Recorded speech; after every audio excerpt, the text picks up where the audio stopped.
Owokukyalo kino? Aina show eri ku cricket ovo. Ompaaliye ngaddamu mumpe tugimale topic naye eveewo. Chobola olimba olwo twalimbanga luli based on true story. Ya kati labo abagambye bwato tuba tukoze. Otegedde ozalwachi ayogedde ku luyimba olw'omukulu omu. Naye ngina yakululwo. Kitegeeza omukulu omu tena kyakoze ate ffe tulina kitukoze. Ekyo kati omukulu omu yalabanga ffe batala kitukoze. Yamaani kale bwe bito bwe biba. Anti ati simanyi ebirungi nga biriwa. Nati kyembuuza nange. Yagambye. Kope ebirungi. Nange nesimbewo. Nze kirungi nakyo. Anti sisi nizo otesimbawo nenge ebirungi byakola yayimba. Okitegeera. Yayimba ayi nange nkola ki? Oyimbye. Nange nyimba.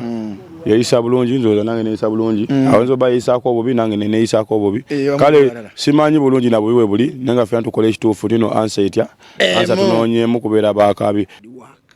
Whom are you? Yeah, you. Bobi Wine. Did you know me? Bobi Wine. Yes. Byebyo nno. Kale kakati ya fresh dad wo mu ggwanga muno ayina show alabyanga akuze ekimala. Music atuwadde amala.